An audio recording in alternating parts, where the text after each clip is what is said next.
Não se esqueça de se inscrever no canal, deixe seu like e ative o sininho. Então, Paulo, na verdade, assim, eu ainda não estudei a fundo sobre Pelágio, infelizmente eu não tive tempo para fazer isso, eu sei muito pouco sobre ele, o pouco que a gente sabe é através dos textos do inimigo dele, que foi Agostinho. Eu sei bastante de Agostinho, né? Eu sei de todas as complicações emocionais pelas quais Agostinho passou, ele parece que não tinha muito domínio das suas habilidades socioemocionais, ele ficou bastante nervoso quando o próprio Pelágio entrou em debate público com ele a respeito de algumas coisas que Agostinho estava falando que não eram muito bíblicas, e aí Agostinho perdeu o controle das suas emoções e acabou a falar um monte de besteira, né? No final da vida de Agostinho, ele praticamente voltou ao maniqueísmo do qual ele tinha saído antes de se converter. Tudo isso porque ele não sabia como contra-argumentar com Pelágio. Isso é um dado histórico. Mas hoje em dia, algumas pessoas mais tapadas, né, mais ignorantes, quando você começa a mostrar a história como ela é, as pessoas ficam nervosas, né? Porque existe um endeusamento de alguns evangélicos para com Agostinho. Muitos segmentos cristãos endeusam, tanto do lado protestante, como do lado católico. O pessoal endeusa Agostinho e não percebe o mal que ele causou na igreja. Ele foi o maior corruptor da doutrina cristã de todos os tempos. E é por causa dele que muitas das heresias e doutrinas fatalistas, deterministas que existem na igreja hoje são tratadas como ortodoxia cristã, por causa de Agostinho. Então, o que foi que causou isso na vida de Agostinho? Foi o combate dele com Pelágio. Então, quando você vai tratar sobre o assunto, que você vai mencionar o fato histórico, isso pode ser visto em qualquer livro de história que trate as coisas como elas realmente são, seja em português, seja em inglês, não importa. Mas quando você vai ver o assunto, você vai tratar das coisas como elas realmente aconteceram, as pessoas ficam chateadas, magoadas, com raiva, e começam a denegrir a pessoa que apresenta os fatos, porque eles não gostam, né, que você mostre a verdade da vida como ela é. Eles querem que você coma na cartilha deles, que você fale do jeitinho que eles querem que seja falado, aquela coisa bonita, dourar a pílula, mas não tem porquê, né? É igual quando eu falo de Lutero.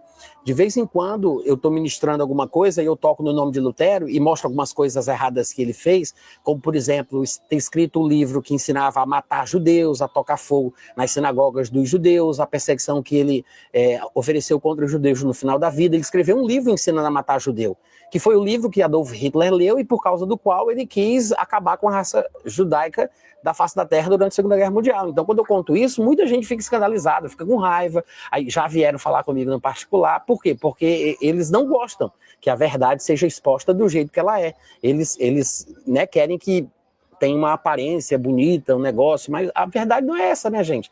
A história é como ela é. E Agostinho, ele foi o maior corruptor da igreja cristã de todos os tempos. E a razão pela qual ele ficou doido do juízo no final da vida dele foi por causa de Pelágio. Então, quando você começa a contar isso, o povo fica achando que pelo fato de Pelágio ter bons argumentos, ou ter deixado ele nervoso e ele ter virado a casaca e se radicalizado por causa de Pelágio, o pessoal pensa que você está defendendo Pelágio só porque Agostinho ficou doido por causa dele, né? Mas uma coisa não tem nada a ver com a outra, é a história, né? E outra, o que Pelágio falou que causou raiva em Agostinho, historicamente falando, é a mesma coisa que falava Irineu, que falava Orígenes, que falava Tertuliano, que falava Clemente de Alexandria, Clemente Romano, Lactâncio, e Novaciano, e Eusébio de Cesareia, Efraim Sírio. Basta a gente estudar. Se você lê os livros dos pais da igreja, até o quinto século, você vai ver que todas as declarações destes homens que eu citei aqui pelo nome são idênticas e iguais às mesmas de Pelágio. Claro, para isso a gente tem que pesquisar o material. Infelizmente, a gente não tem esses textos em português. A grande maioria está em inglês, graças a Deus, né? Porque a gente tem acesso ao idioma inglês. Aqui no Brasil, a gente aprende esse idioma desde criancinha, né? Então é fácil para a gente. E tem que pesquisar, tem que garimpar. Agora, o problema é que as pessoas, elas não estão prontas para encontrar a verdade. Elas querem se deparar com aquilo que satisfaz o almejo do coração delas. Elas querem confirmações dos seus pensamentos. Ninguém está pronto para a verdade. O pessoal, quando se depara com a realidade dos fatos e os seus heróis, né, são desnudados diante de si pelos erros que eles cometeram, pelos absurdos que eles praticaram, o pessoal acaba se afastando, se distanciando, o que é uma grande tolice, né? Porque os heróis da fé que estão na Bíblia, que nós amamos, citamos, muitos deles, eu não vou dizer todos, mas muitos deles cometeram falhas gravíssimas e mesmo assim se arrependeram, se consertaram e perseveraram, fizeram as pazes com Deus e caminharam crescendo espiritualmente à medida que iam vivendo. Então a gente tem que ter a maturidade para saber lidar com essas questões. E no caso de Pelágio é exatamente isso aí. Pelágio era um homem de Deus que cria da forma mais correta do que Agostinho, e ele, justamente por isso, confrontou Agostinho por causa de frases gnósticas que Agostinho escreveu, que um colega de Pelágio e de Agostinho leu para Pelágio, Pelágio ouviu aquilo e começou a falar que estava errado. Agostinho era tipo um psicopata, nervoso, que não gostava de ser contraditado. E não importava o que fosse, ele era também, além de um líder religioso, ele era uma pessoa influente na política, havia uma posição de liderança de Estado. Então, o que ele fazia? Ele perseguia as pessoas, ele demonizava os seus opositores, transformava eles em réus, arrastava eles para concílios para condená-los como hereges, para, se pudesse, matá-los. Era assim que ele agia, esse espírito de Agostinho, né? Que inclusive plantou as sementes do que veio a ser conhecido como a Inquisição. Esse tipo de atitude era a atitude que Agostinho tinha. Quando Pelágio estava vivo, Pelágio e Agostinho, eles viveram na mesma época. Por exemplo, diferentemente de Armínio e Calvino, que são de épocas diferentes e não conviveram um com o outro, né? Primeiro veio Calvino, depois veio Armínio, mas no caso de Agostinho e Pelágio, os dois eram contemporâneos, viveram juntos na mesma época, só que eles nunca se encontraram pessoalmente. E por causa disso, Agostinho ficou doido, perturbado, querendo matar o homem de todo jeito. E aí ainda convocou 2 concílios enquanto Pelágio estava vivo para tentar classificá-lo como herege, só que Pelágio vivo, ele ia lá, se defendia, se explicava, aí ele diz, não é isso que eu estou dizendo não, ele está interpretando errado. Aí o pessoal ouvia, os bispos do Oriente todos olhavam e diziam, não, tá certíssimo, é isso que a gente crê, isso aí é a ortodoxia cristã. Aí ele não era condenado como herege. Aí quando Pelágio morreu, o safado do Agostinho, covarde como ele era, foi lá e fez outro concílio sem o homem poder se defender, estava morto. Aí ele queria mesmo era taxar em Pelágio a pecha de herege para que as pessoas entendessem que ele estava certo, né? Porque ele não ousava, ele não gostava que alguém ousasse desafiá-lo, que foi o que aconteceu. O Pelágio foi classificado como herege depois que ele estava morto e não podia mais se defender. Mas mesmo assim, ainda depois em alguns concílios da igreja, como no concílio de Orange de 529, no ano de 529, a crença de Agostinho, que Agostinho foi quem inventou a dupla predestinação, a predestinação para o céu e a predestinação para o inferno, quem inventou foi Agostinho, não foi Calvino, nem os discípulos de Calvino, foi Agostinho. Ele foi o primeiro na igreja cristã, claro, depois dos gnósticos, porque essa era uma doutrina gnóstica, que inventaram foram Fortunato, Félix, Fausto, Basílides, Valentim, os gnósticos que se diziam cristãos. Ele pegou isso dos gnósticos na época do seu debate com Pelágio, ele já não sabia mais o que dizer para se sobressair no debate contra o seu opositor, então ele usou os argumentos dos gnósticos que eram usados contra ele quando ele debatia com eles na época que Agostinho era ortodoxo. Ele combateu Fausto, Fortunato, Félix, seus antigos colegas de maniqueísmo. Aí os colegas dele devolviam versículos da Bíblia interpretados da forma gnóstica. Agostinho achava que o argumento era bom, mas ele sempre contra-argumentava seguindo a ortodoxia cristã. Quando ele foi debater com Pelágio, Pelágio usava os argumentos que o próprio Agostinho usava contra os maniqueístas, aí Agostinho não sabia o que dizer para Pelágio, aí usou os argumentos dos maniqueístas para... Exatamente como tinham feito com ele usou os argumentos dos antigos colegas dele, maniqueístas, contra Pelágio, para tentar se sobressair a ele. E aí foi quando ele começou a escrever um bocado de besteira no final da vida, sobre o dom da perseverança, o dom da fé, batismo de bebê para a regeneração, o Inferno Kids, que é o limbo, purgatório, um monte de besteira, de asneira, que até hoje muita gente ainda acredita. A dupla predestinação, tudo isso foi criado por Agostinho nessa fase da vida dele, nos anos finais da sua existência. Do ano 412 ao ano 430, justamente por causa de Pelágio ali no cangote dele, deixando ele nervoso, perturbado. Imagina, pense em Alexandre de Moraes, agora imagina Agostinho, pronto, é isso, aí você vai entender o que foi que aconteceu. Então quando você começa a mostrar as coisas como elas são, aí o pessoal diz, você está defendendo Pelágio? Para ser sincero, eu defenderia qualquer pessoa que um psicopata como esse perseguisse. Detesto gente assim, que é injusto, que é covarde, que é safado, que tenta ferir pelas costas, que pratica crime em nome da verdade, que fica xingando os outros, acusando os outros, fazendo coisa errada e tentando prender e matar injustamente. Eu detesto gente assim. Eu defenderia qualquer um que fosse. E saber que ainda mais a perseguição era por causa de uma questão da defesa da fé ortodoxa e a versão maniqueísta do cristianismo, é óbvio que eu iria ficar contra Agostinho também, como Pelágio ficou. Agora, se você pesquisar, você vai descobrir o seguinte: Pelágio não foi o único.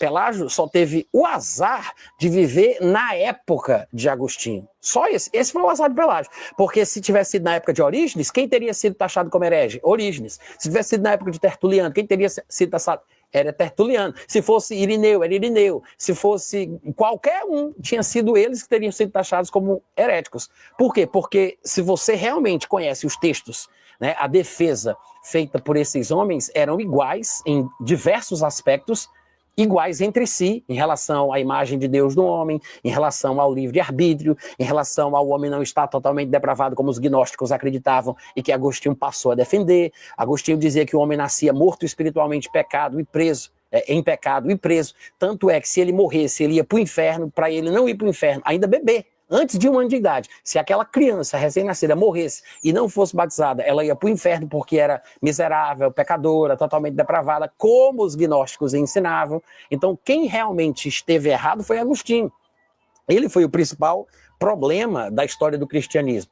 Agora, se Pelágio falou coisas erradas, eu não sei porque eu ainda não estudei a fundo. Eu comprei um livro que fala especificamente sobre Pelágio, de uma inglesa, porque Pelágio era inglês também, né, da Grã-Bretanha, e eu comprei de uma doutora. Ela fez uma tese de doutorado falando especificamente sobre o mito do pelagianismo. O nome da escritora é Ali Bonner, tá? Não tem esse livro ainda em português, mas eu tenho esse livro.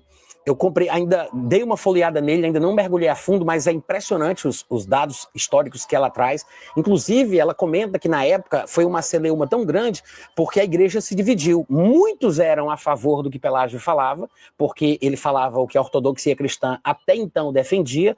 Todos os primeiros pais da igreja, desde Policarpo, discípulo de João, até Pelágio, todos defendiam exatamente a mesma coisa. Então a igreja se dividia, uns a favor de Pelágio e outros com medo ficavam dizendo que ficavam do lado de Agostinho, mas com medo de sofrerem reprimendas e retaliações. E ela conta, inclusive, que as pessoas, quando começavam a compartilhar textos doutrinários, cartas e alguma coisa assim, quando queriam compartilhar alguma coisa ortodoxa, que agora era contra a lei estatal da igreja, porque Agostinho estava perseguindo a ortodoxia cristã, eles assinavam dizendo que o texto era de Jerônimo, né, que era um parceiro de Agostinho, ou diziam que o texto era de Agostinho para que aquela carta não fosse perseguida e não fossem atrás de quem escreveu para classificar ele como herege, para ele não morrer preso ou queimado, né? Então eles escreviam a carta e assinavam como se fosse de Jerônimo ou de Agostinho, justamente para não sofrer retaliação. Para você ter uma ideia de como era a perseguição naquela época, quando Agostinho pirou o cabeção e começou a perseguir quem falasse diferente do que ele falava, né? O Pelágio, coitado, só teve o azar de viver na época de Agostinho. E qualquer outra coisa que Pelágio tenha dito que foi mal interpretada, né, porque foi repassada para frente pelo seu pior opositor, que foi Agostinho, que era um cara safado, sem vergonha, covarde, né, que fazia esse tipo de coisa, tinha esse tipo de comportamento. Se ele falou alguma coisa errada, com certeza não é tão grave quanto as coisas que Agostinho fez, que ele falou e que ele fez, né? Mas como... Por que a ideia de que Pelágio foi o pior herege de todos os tempos, ou que é o nome principal para se retratar uma heresia, ficou no imaginário popular do cristão? Porque as igrejas evangélicas, elas são praticamente herdeiras da reforma protestante, né?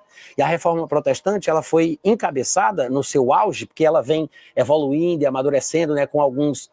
antes de Lutero, em anos antes, alguns homens, inclusive, foram queimados. Por causa disso, queriam causar essa restauração, né, da essência do cristianismo na Igreja Católica. E não puderam, até que, através de Lutero, que é considerado como o pai da Reforma Protestante, ele prega aquelas 95 teses, né, na porta da Igreja de Wittenberg, e aí a coisa irrompe ali, incendeia, né, e a coisa começa. Mas lembre que Lutero era um monge agostiniano. Isso já tinha estudo, né? O que quer dizer é que Agostinho, ele queria realmente restaurar a pureza da igreja, que estava muito política, muito corrompida, uma doutrina em segundo plano e outras coisas irrelevantes tomando a preeminência. Então, ele querendo restaurar a essência da igreja cristã, o que foi que ele fez? Como um monge agostiniano, ele voltou para as antigas doutrinas dos pais fundadores do cristianismo. Até onde ele voltou? Até o quinto século. Por quê? Porque Agostinho, por ele, era o maior pai da igreja de todos os tempos. O mais intelectual, o mais sabido, o mais inteligente, o grande. Então ele volta para os textos de Agostinho. E a reforma protestante é, na verdade, uma espécie de reavivamento agostiniano. Essa é a verdade. O que realmente era ensinado nos primeiros cinco séculos da igreja, ninguém nem sabe. Hoje, se você chegar para o seu pastor, se chegar para o seu pregador predileto, se chegar para o maior teólogo que você conhece, que você tem acesso, que ele tem a humildade de dar a você a liberdade de poder conversar com ele, pergunte para eles o que era pregado nos primeiros 5 séculos da igreja sobre a imago Dei, a imagem de Deus no homem, o livre-arbítrio, a criança nascer pecadora e o conceito de pecado original antes de Agostinho. Pergunta para tu ver. O pessoal nem sabe. Ninguém nem sabe. Porque o que se falava naquela época é totalmente diferente do que Agostinho passou a dizer. Ou seja, do ano 412 para frente. Agostinho jovem é uma coisa, Agostinho velho é outra. Então, as igrejas que são herdeiras da reforma protestante, basicamente, elas conhecem a doutrina agostiniana, que é por isso que quando você começa a conversar mesmo de Bíblia, de Novo Testamento, né, ou da ortodoxia cristã dos primeiros 5 séculos, o povo se escandaliza e vão acabar dizendo que você não sabe de nada, que você é herético, que você está seguindo um caminho perigoso, divergente, quando na verdade eles é que não sabem a história completa como realmente ela é, né? Mas depois você faz esse teste, faz essa pesquisa por aí, você vai ver.